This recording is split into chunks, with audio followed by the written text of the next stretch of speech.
Hey everyone, welcome to season 2 of the Double Attraction Paradox.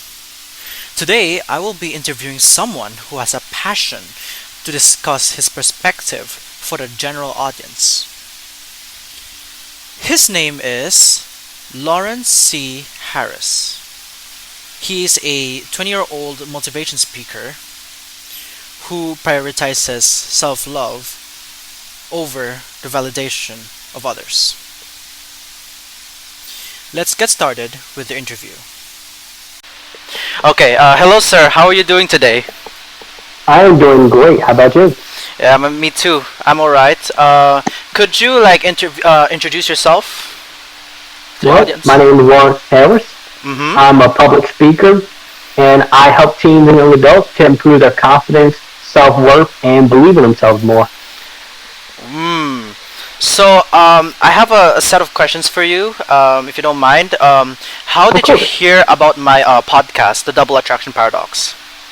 So I do a lot of reaching out to different podcasts using a service called Speaker Hub. They Mm. help us to find podcasts and get in contact with them. So yours came up. Speaker Hub. Yep. Hmm. It's it's sort of like a service to help public speakers, authors, and experts to find organizations and podcasts so that we can contact them. Hmm. I actually tried to search it up from then on. So can you please tell me about your experiences back in high school? Like you mentioned about bullying and you facing like mental health Okay, let me fix challenges. it. Mhm. Yes. Can you hear me now? Yeah, yeah. I think you're on mute. Wait, what happened? Try to speak. Try to say something. Yeah. Sorry about that. My headphones disconnected. Oh. Alright. Do you want me Sorry to? about that. It's okay. It's okay. Do you want me to repeat the question? Yeah, can you repeat the question? All right. So, tell me about your experiences because you mentioned about like bullying and you mentioned that you faced mental health challenges back then. Yeah. Mhm. So when I was younger, up until maybe like 12 years old, I didn't have friends because Mhm. all the other kids just thought it was weird and different, and it really made me feel bad about myself. And then as I got older, I faced things like, getting kicked out of the house when I was younger and having to learn to rebuild my own feeling of self-love. And Mm. that's a big part of not only something that a lot of teenagers struggle with not feeling good about themselves. So we try to convince that girl or that guy to like us back, and I used to struggle with that a lot too. Oh wow, the validation, right? Yeah, it's like you think that someone else is going to make you happy, and I'll feel good when I have that girl or that guy, but Mm. really you have to learn to feel good by yourself and with yourself. Mm. Oh my, I didn't know you got kicked out of the house. Wait, how old were you that time? I was 13. They kicked you out when you were 13 years old? Yeah, my mom and my dad have separate houses, and my dad like kicked me out of his, and I went to live with my mom full time.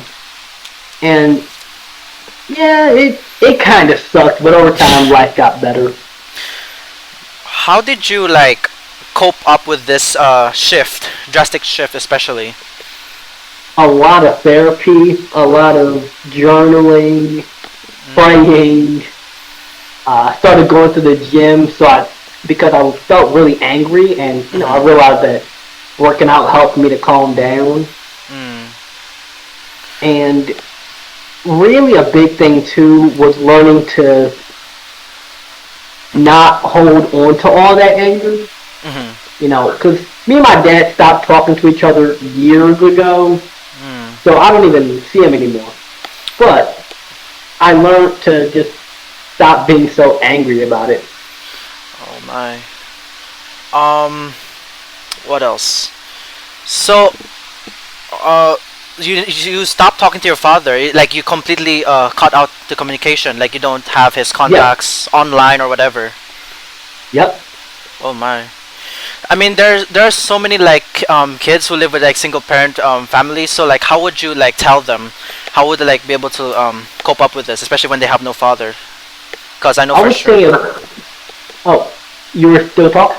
Sorry about that. Because I know for sure, like I am also like a child from like an only child from like a single parent family as well. So it's pretty relatable. So yeah, go ahead. Yeah.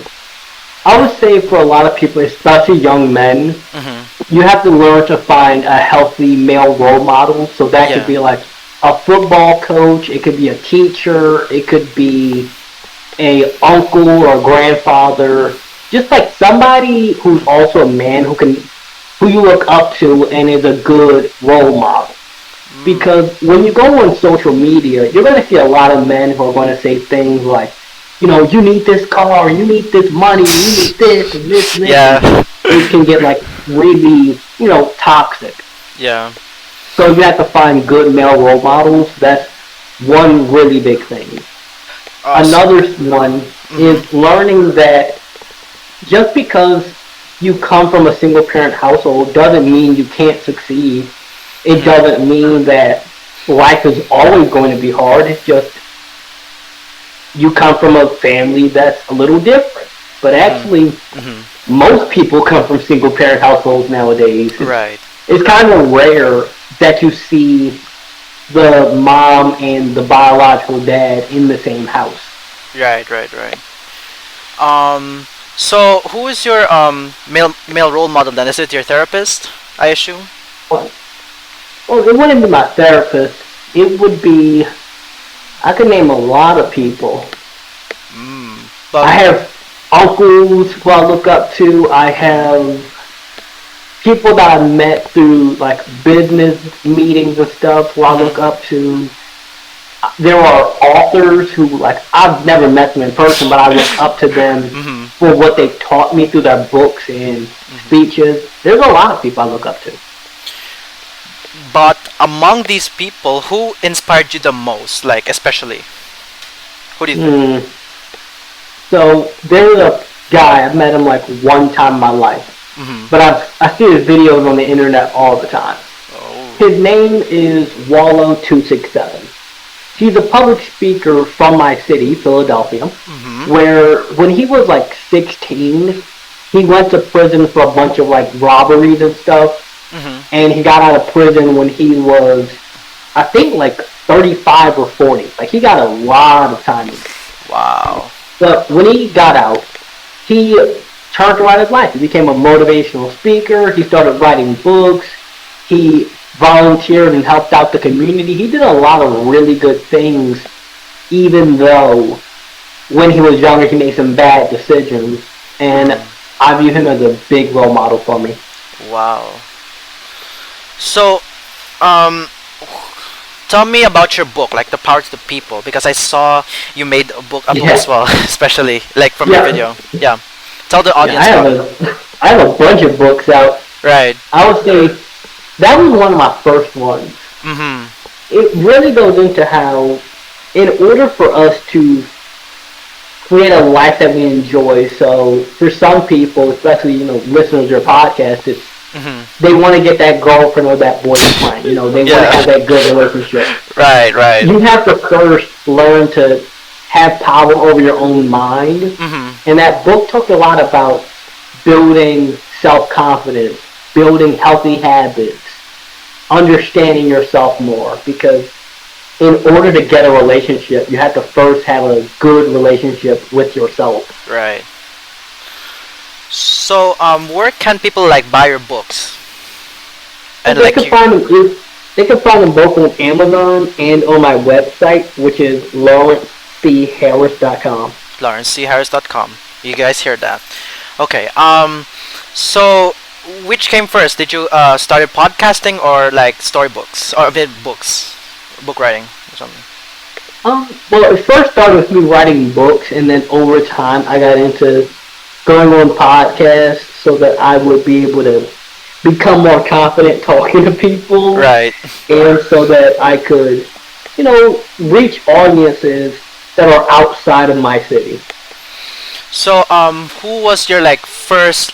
Uh, you, you- where did you first appear in like someone's podcast? Huh. I can't remember the first one because it would have been a long time ago, but one of them would have been like, I'm trying to remember. Oh, it was a podcast I did with one of my friends. It was called The Fearlessness Frequency. The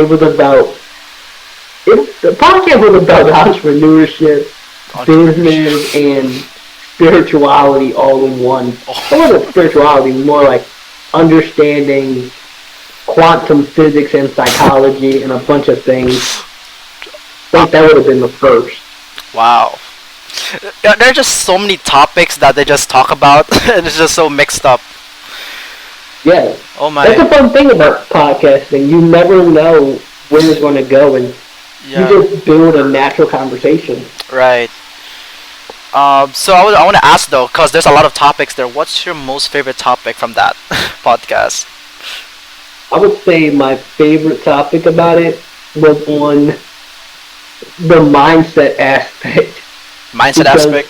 Hmm. Yeah, because over time you'll realize this too, that putting yourself out there, whether it's podcasting or making online content or putting yourself out there and asking that girl or guy to go on a date with you, it can feel a little scary, Yeah, yeah. and you have to learn to build up your own confidence and your own inner strength to not give up when things don't go how you want them to. So, I have this question in mind. I'm just very curious right now. Have you had a high school crush back then? Oh, yeah, I had a bunch of high school crushes. Well, And both of them did not like me back. I'll be honest. I was either shy, or they thought I was too nerdy, or I was weird, or I didn't know how to talk to people. But yeah, I had a lot of high school crushes. a lot of high school crushes. So have you ever heard of the term limerence, right? Yeah, Limerick. Yeah, limerence. I've heard of it. Yeah. What was it like to experience the limerence, especially because with this crush, there's so much. I would say like a big thing is you kind of start daydreaming about them too much, and I would notice it would distract me. I would notice times when I would feel like it's just they're so perfect, but I don't even really know them. I just have this fantasy of them in my head. Exactly.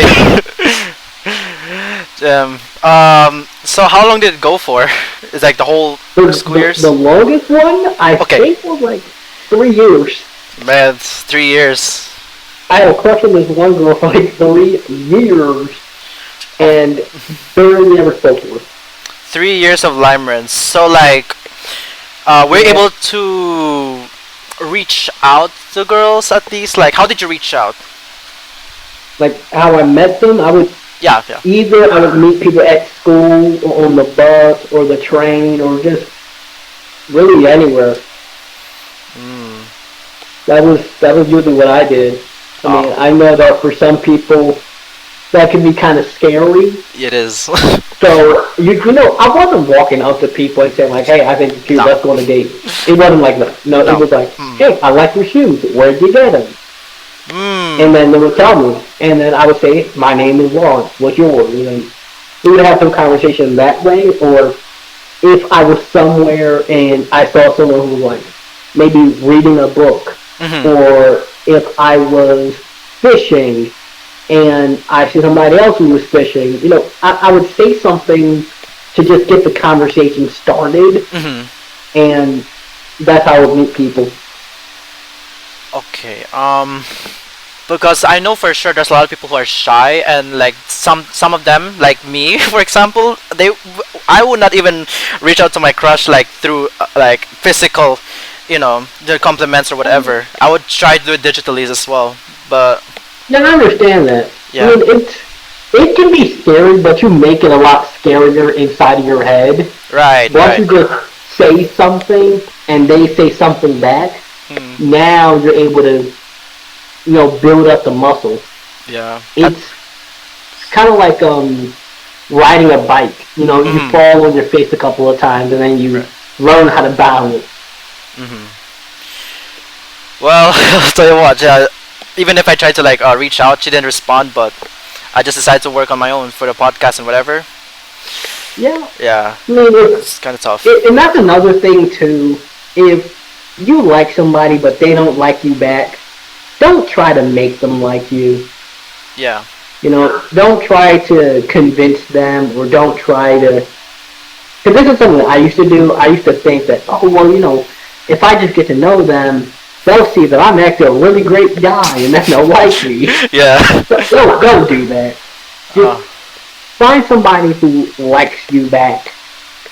And liking someone doesn't mean that you saw someone and after one day you think they're cute and they think you're cute. No, that's just you think each other's cute. You don't actually like each other because you don't really know each other yet. right. Mhm.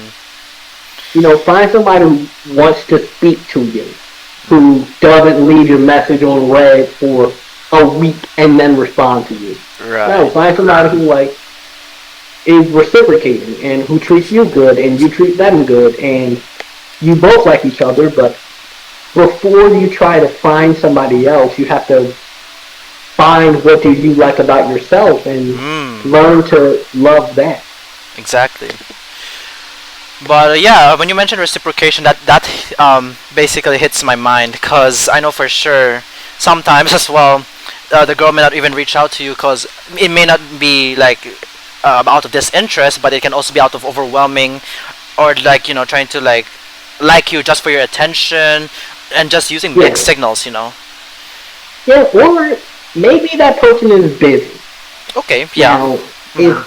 if they keep taking like multiple days to respond to you, but they're posting on their story, Mhm. or you I don't want people to hear this and then take it like out of context. Right. Right. Right. Right. If someone posts on their story, like they post on their Instagram story, Mhm. but they left you on red or seen for multiple days, Mhm. it's a sign that you should probably find somebody who doesn't do that to you, Mm. because sometimes that person is just really busy. Other times they didn't see your message, but people are on their phone like a All the lot time. nowadays. Yeah. So I'm sure they know you said something. Also, maybe that person doesn't even know that you like them. Maybe they thought that you were trying to be their friend, and they and when you're friends with somebody, you respond to them whenever you respond to them. Mhm. But if it's somebody that you told them that you like them and you want to take them on a date to somewhere Mhm.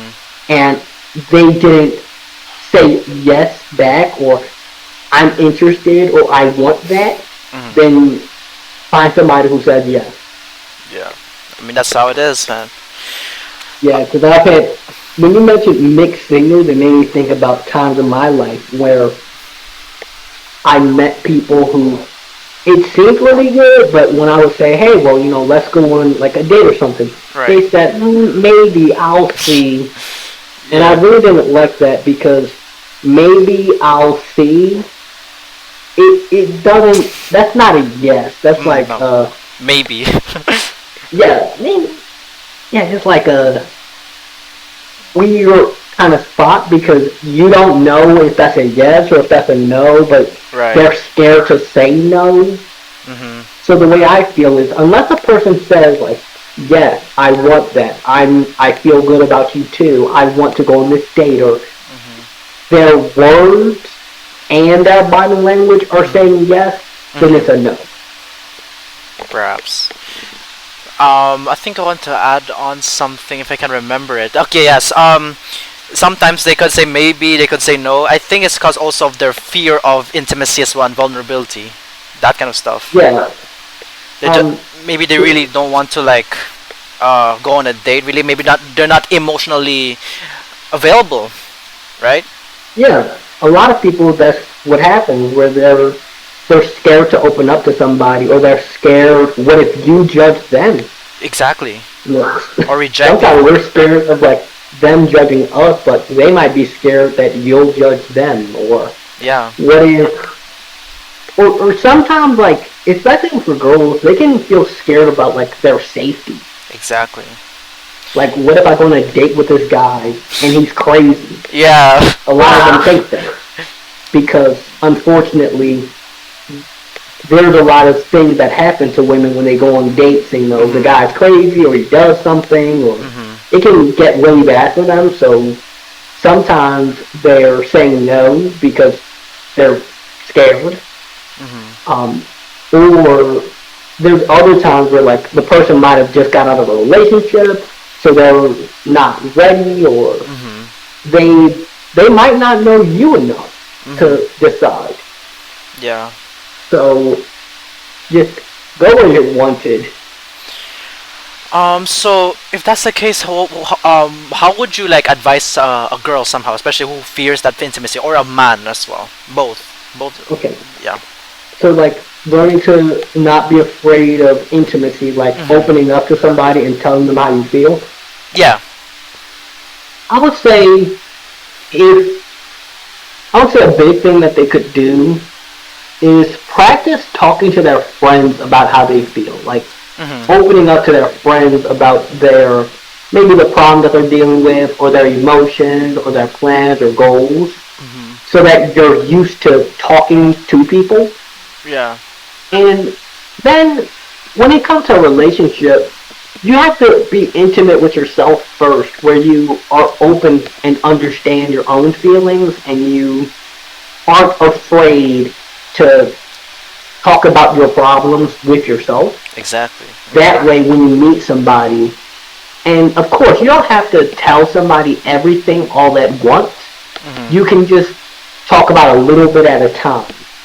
So if you're afraid of being intimate with someone, you open up a little bit, and then a little bit more, and then a little bit more, and you build that trust over time instead of all at once. That's true. Because it feels like you're just seeking attention rather. Yeah, because some people like I've met some people who they're too open. We're like, Yeah. they tell you everything all at once. That's too much right now. Yeah. And then there's other people who they're afraid to tell you anything. Like, they won't tell you anything about their life. So you have to be willing to. You kind of have to be willing to let the person judge you, because if you want to build trust in a relationship, you have to be open, and that means that you have to be ready in case that person might judge you. Yeah. Which is why you just share a little bit, and then a little bit more, and as the trust builds, you go deeper. That's so true. So I want to also mention this as well. It depends like on how the girl or the boy like reaches out to their friends, because it really depends on like who you hang out with as well, right? Yeah. So just because I also notice how my crush like talks to her friends as well, and this and that about whatever. But like sometimes like it depends on like their if they have like ego or whatever. So like tell me about it more. Yeah. Okay, so that's really important. Some people, they think that they're so high and mighty and they're so wonderful and fantastic that they don't give anyone a chance, because, you know, and with social media, we can see this all the time, where a lot of people say things like, if my girlfriend or my boyfriend doesn't do all these things, they look this way, and they dress this way, and they talk this way, and all these things, then they're not good enough. And that's why it's important for us to not only pay attention to who we're around, but what am I watching, what am I listening to, because social media can make you start to believe that everyone else is so terrible, and everyone is so like, you know, all men are dogs and all women are cheaters. And it can get really bad. So that's why you have to pay attention to the conversations you're having with your friends, and surround yourself with people who are good for you. That is. Then there are times where like it sounds so it kind of sounds backwards when you say Yeah. it, Yeah. but some people don't like you because their friends don't like you. Hmm. Like, I don't know why this happens, but it's as if people will like you and you like them, but because their friends don't like you, they break up with you. I've had that happen to me before. Wow. And with that, that's also why it's important for you to learn what do you want, like what matters to you, and what do you like, and what kind of people do you want to date, what kind of dates do you want to go on, what matters to you. Hmm. That way you can find somebody who you actually connect with deeper than just how they look, because looks are going to fade one day, but Hmm. who somebody is and their character, that's what really matters over time. That is so true. I was thinking about this again. I had something in mind, but then I forgot it. Um, It's okay. so it's about like how like let's connect this. All Okay, right, so how like friend groups. okay, yes, yeah. So like the crush, like you mentioned how the crush, you date someone and then because the friends doesn't like you, they break up, right? I'm just trying to recall Yeah, it. I've had that happen.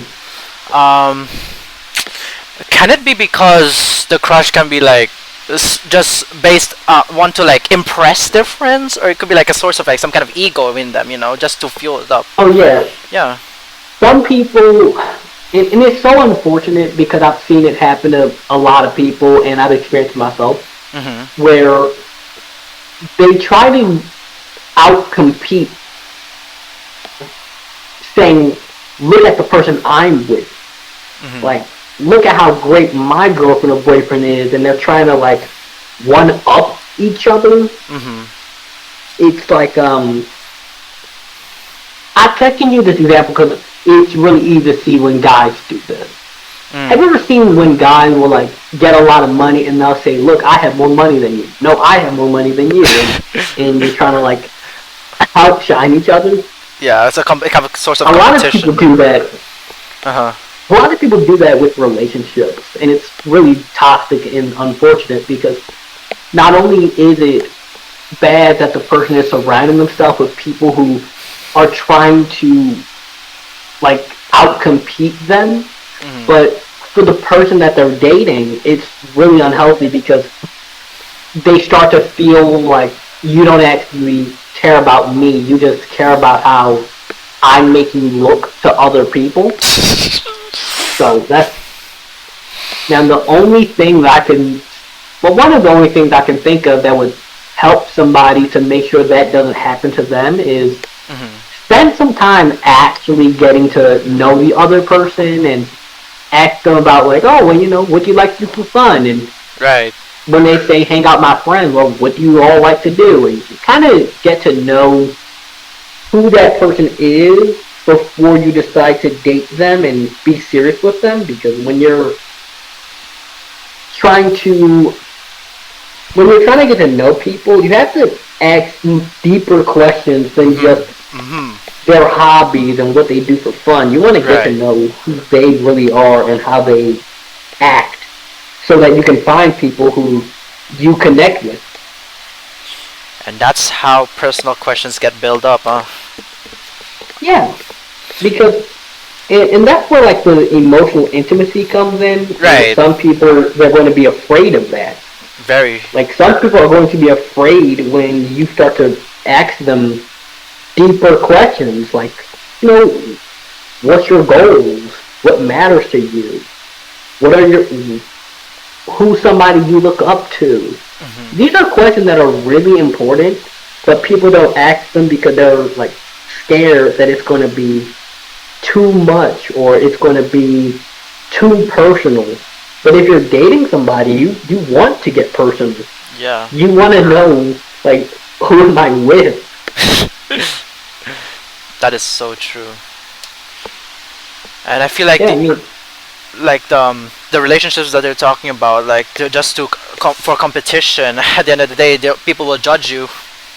Um, because I know for sure people look into you the ways somehow they can be jealous that you're with this girl or whatever, but it's mostly like ego Yeah, that's a driven good one. somehow. And I think it's unfortunate because like most teenagers would face this, and I think you can clearly see it across streets where most people are dating each other. You never know what's inside their life, so Yeah, and a big thing too is people are trying to make themselves feel good using other people. And right. like I've heard, I used to do this too, where you are dating people for not just comparison and trying to impress others, but you're dating for comfort. Like you're trying to avoid feeling lonely Yeah. by dating somebody. And I understand why people do it, but when you think about it, the only way for someone to not feel lonely is for them to learn how to date themselves, where they, take yourself to a nice restaurant. You don't have to tell anyone or show them. Do something nice to yourself. Treat yourself how you want to be treated. That way, when you do get a relationship, you're not going to be, what codependent is? Yeah, yeah, codependent to like their the partner, right? Just for their Yeah. happiness. Yeah. Yeah, because if you need someone else to make you happy and you need someone else to make you feel good about yourself, then you're going to become really over attached to them. And when that person isn't around, like they have to go to work, or they have Mm. school, or they can't text you, or they're asleep, you're going to feel lonely again because you're not actually happy. You're just using someone else to make you feel good. I feel like this is how ego drives most relationships, and it's nowadays it's so common. Like Yeah. people are so unaware of the fact that they just if you find someone for just for their happiness and whatever. And I mean most teenagers do that as well. They go on double dates, or I don't know, like maybe they're stressed with schoolwork in high school, and then they want to like find someone just to escape that stress. Yeah. Just I mean, I think a big reason why teenagers do that is because, at least for most of us growing up, we weren't told these things. Like, we weren't taught to, get to know yourself before you try to get somebody else.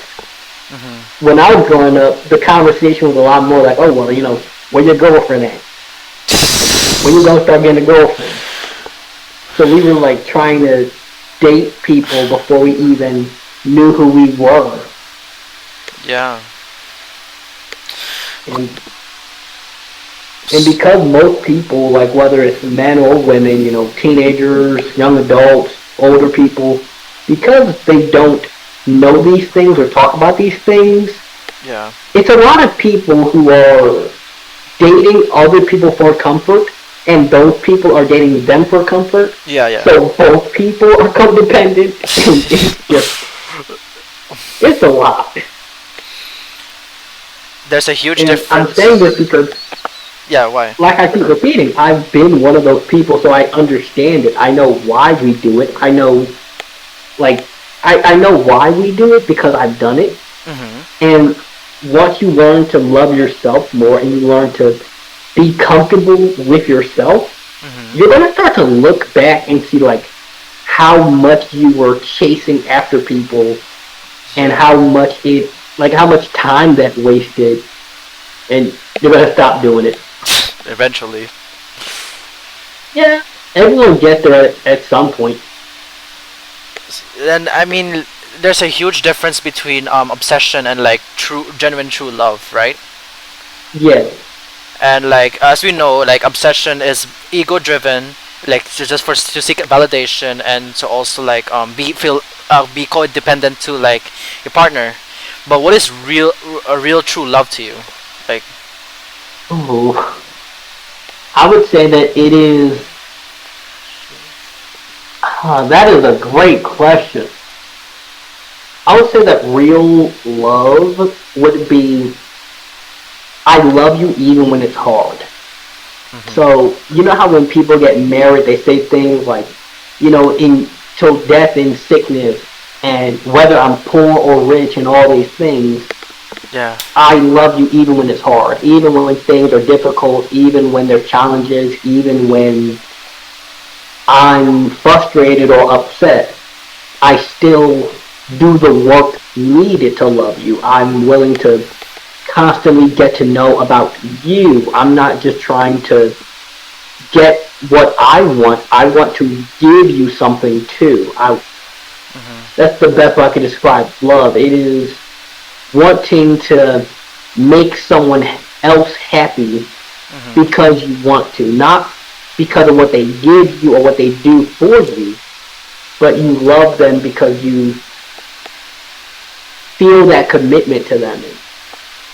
That's such a great question. I'm Yeah. only 20 years old, so like, maybe I'm not even old enough to know what real love is. But Right. that's all I can think about right now. Okay. And it's also about reciprocation too, definitely. Yeah, Because I mean, as of now, going back to where we talked about, for most adolescents and like most people in relationships, it can also be one-sided too, and people are not willing to change that or go out of their comfort zones to be intimate. yeah. There's a lot of things like maybe, and with it being one-sided, an example that we can look at is if someone is always having to text first.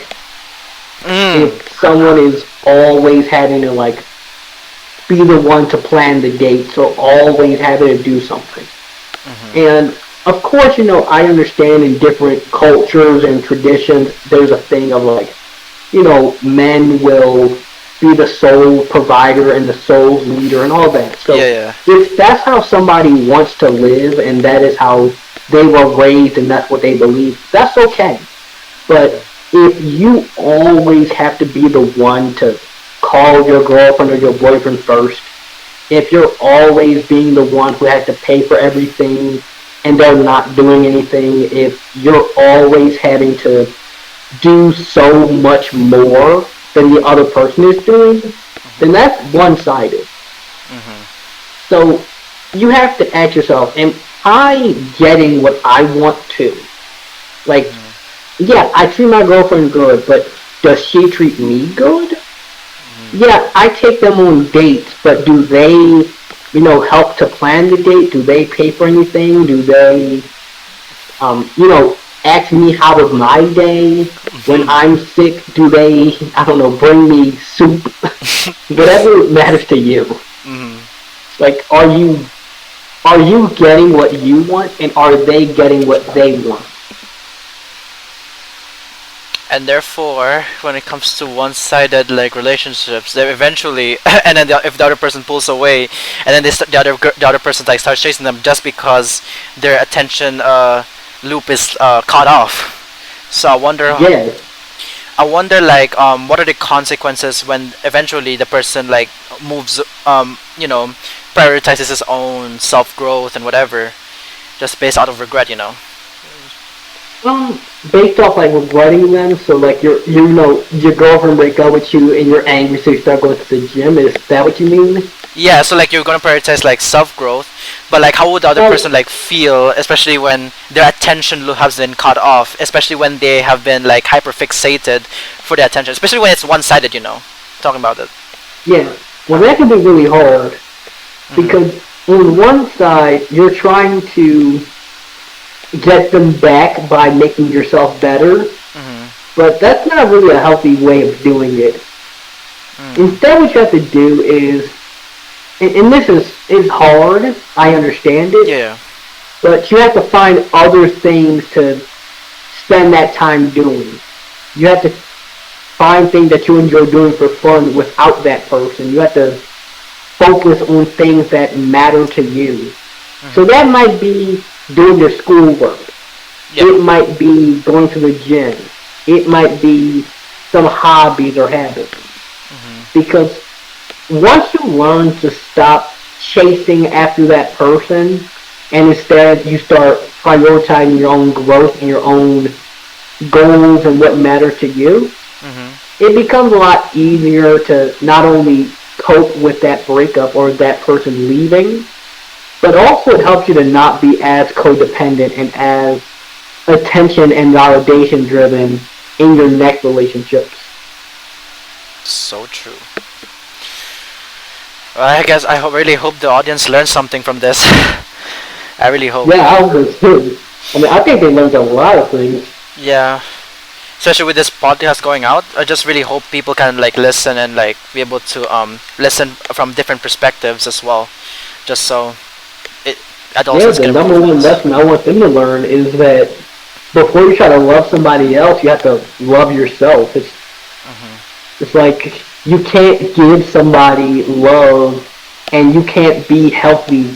You can't be a healthy partner if you're not a healthy partner to yourself. And you won't be able to find good people if you're not good with yourself because people who are healthy, they want to be with other healthy people.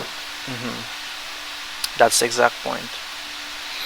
And so, as we move on, I want to ask, like, especially when it comes to like friends and peer pressure, right? So, you always see these people posting like images of their bodies on social media, while others Oh like yeah. they'll do like selfies and those kind of stuff. So what is your reaction to these kind of things, especially? Um, well, okay, now it depends because on one side, if somebody just posts like a selfie, I'm out with my friends, I'm having fun, that's okay. But if somebody is like posting, pictures of their body and stuff to get attention, that's not somebody you want to date because they're trying to get a bunch of attention, whether it's a guy or a girl or whatever. And my reaction to it is, I mean, I don't really have a strong reaction because that person is posting whatever they want on their account, so True. it's not really in my control. But if I was dating somebody and they were doing that, then it would be a problem to me. That would be a huge problem. Because when it comes to like these things in social media nowadays, like we all know, people post on social media, but they may not really they may hide their insecurities as well. That's another thing. Yeah, a lot of people do that because they think that, if I can get enough likes and comments and reshares, then I'll feel good about myself. But, the only way to feel good about yourself is to learn how to love yourself and be happy without all of the likes and the comments and the shares. And the way that I've done that is by spending time with myself, journaling, asking myself questions, asking myself, well, why do I feel insecure? Why do I feel this way? And once you find the reason and the cause, you're able to change things and actually start feeling better, whether or not you have that goal or that guy or that money or that dream body, whatever. Exactly. And yeah, in some cases as well, people also compare them to themselves with social media, especially like they may not really feel sexy. They may compare their intelligence. They may compare like success as well. Yeah, that's a big one. Where they think like, oh, well, this person looks better than me, or their car is faster than mine, or their girlfriend or boyfriend looks better than mine, or all these things, which, you have to learn to focus on your own life, not on the life of everyone on social media. So some people would have also like take a break from social media, especially. Is it an Yeah. effective way to like prioritize your self growth as well? Oh yeah, I would definitely say that. Where like you take maybe you don't have to take like a whole month and a year off, but if you want to do that, you can. I would just say take a couple of days, like just put the phone down for like a day or two.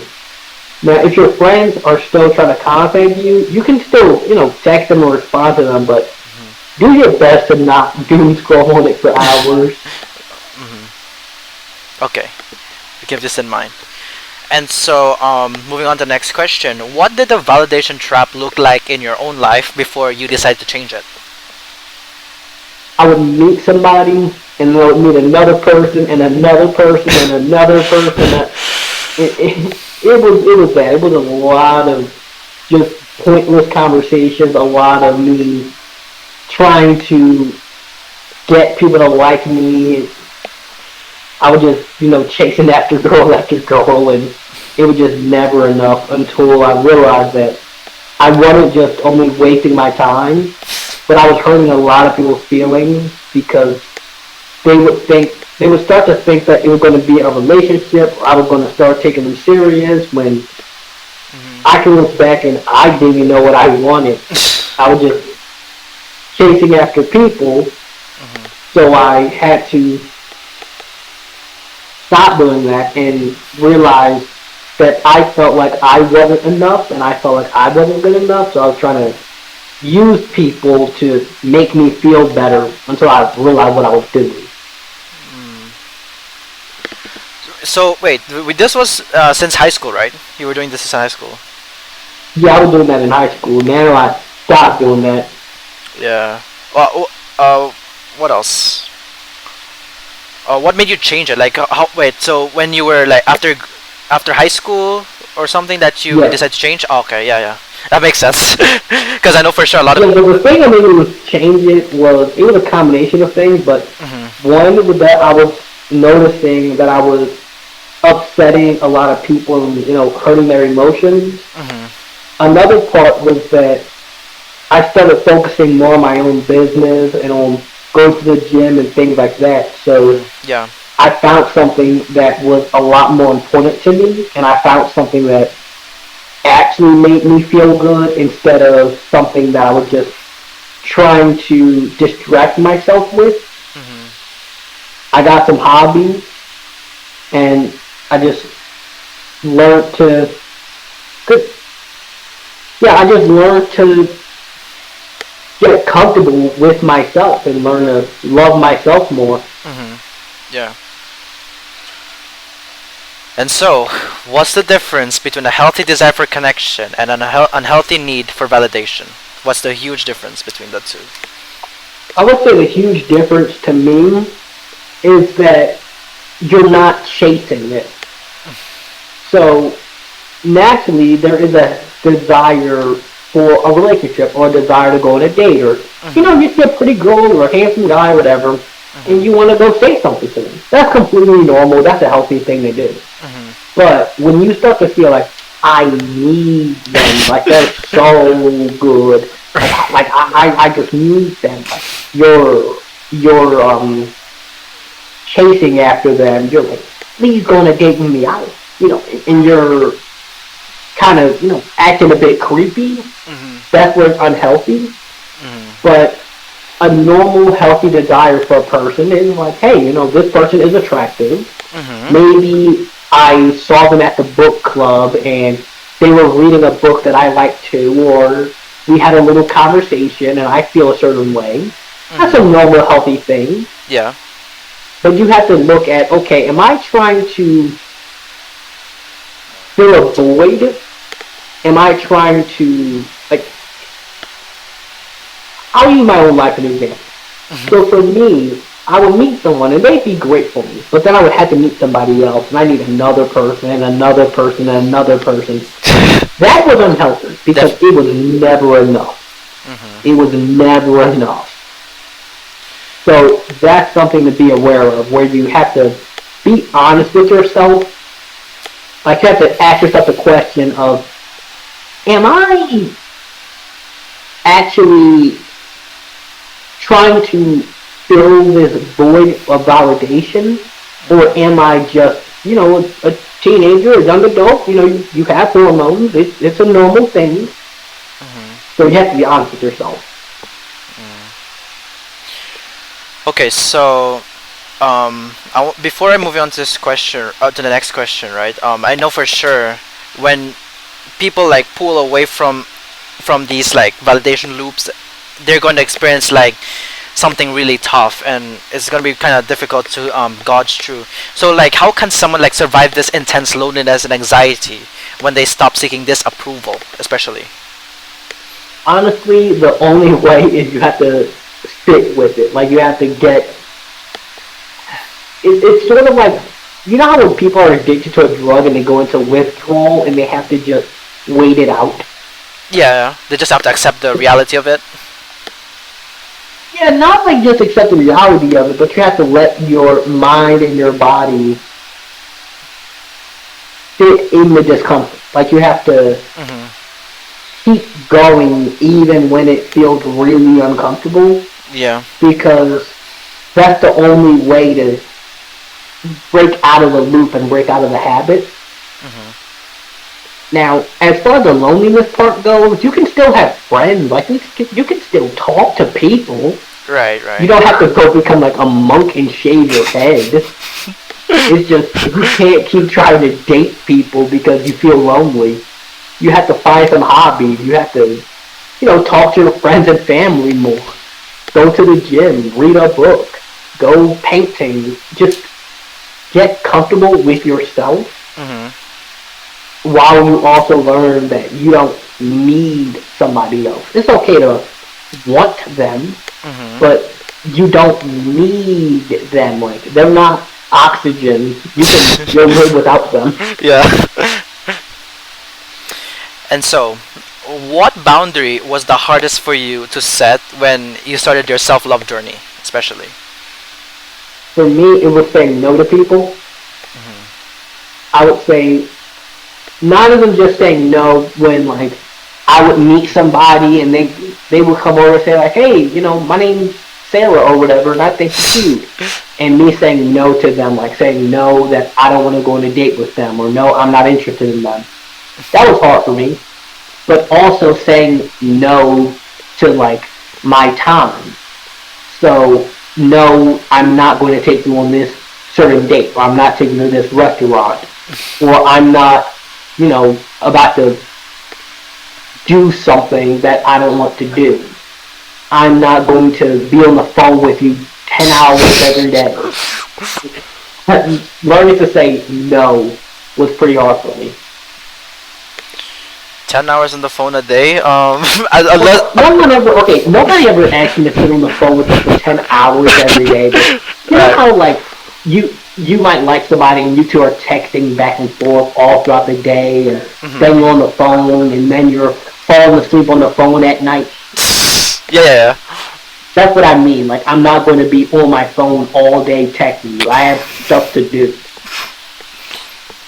That's a very healthy way to do it. Cause I know for sure when you mentioned the 10 hours and thing, it reminds me of my friend who like who this person he dates with this person, and then like the girl would always tell me like oh I'm almost asleep with this on the phone. This and that. Like, that's not even. I know to people it sounds cute, but Yeah. like that's gonna mess up your phone's battery. Okay, yeah, that's one of them. That's Yeah, definitely one of them. it's gonna mess up your phone battery, and then there's like the amount of time you're spending. 'Cause I'm not saying that it's a bad thing to talk to your girlfriend or your boyfriend a lot. Exactly. That's normal. That's a healthy thing. You Very. like them. They like Very. you. Hmm. But you have to make sure that you're not like failing your classes because you're always talking to them. That you're not, neglecting yourself, or you're not spending too much of your money, or things like that. You have to have your priorities in order. And that's where most adolescents back from where I'm from, like in the BVI especially, I remember as well. Uh, I've seen or maybe heard stories about like how I think this girl would be absent for a lot of days, and then she just suddenly appeared. I don't know. It was like some story where they just do some escaping with the husband somehow, or maybe with the boyfriend. Yeah, Yeah. That yeah, would. that happens a lot here too. Not that people are, running away with their girlfriend or Yeah, boyfriend, yeah, yeah, yeah. but I mean like you're talking to them so much instead of doing your homework and you fail classes, Exactly. or you're taking them on these like really expensive and fancy dates, but you don't have any money left to pay your rent, Uh or oh. things like that. Uh oh. That's their problem. Yeah, a lot of people they do that where they're trying to impress this girl or impress this guy, and they spend all their money on them, or they spend all their time on them, or they, buy all these nice clothes or do their makeup for 3 hours every day to Yeah. look good. But if somebody really loves you, you don't need to do all the fancy, shiny things. They're going to love you, The way not you just are. what you give them. Hmm. You spend all your money on someone, dude. How? I mean, I yeah, mean, like it's crazy. if you start asking around, a lot of guys take girls on these like really expensive dates, or like, I'm going to take you to a fancy restaurant, or I'm going to, pay for your hair and your nails and all these things. And if that's your girlfriend, that's okay. Go ahead. Hmm. She's your girlfriend, and you two actually like each other and stuff. Hmm. But if this is somebody that you like recently met and they're asking you for money, or Red if flag. you're a girl listening to this, and this guy is like, wow, you just look so good, you should come over my place and let's do things. Yeah, don't do that. Okay. Yeah, don't do that. Because you don't even know this person, and I know that sometimes when you feel lonely and you feel like, I just really want somebody, you'll do things and you'll pay for things and you'll buy them things that you shouldn't be doing, but you just feel lonely Yeah. and you are trying to fill that void. Which is why you have to learn to love yourself before you try to love somebody else, because you're not ready to. And one thing I want to mention as well is that aside from like giving all your money or all your money to like the girlfriend or boyfriend for these stuff, my biggest concern is what if they, leave you eventually? It's like they're using you in some way. Yeah, like if that person is just like only there for your, I don't want people to get scared when they hear this, but it happens. Yeah, yeah. If that person is only there and they're using you for like your money or your attention or your validation or things like that, when somebody else comes along who had more money, that person usually will leave.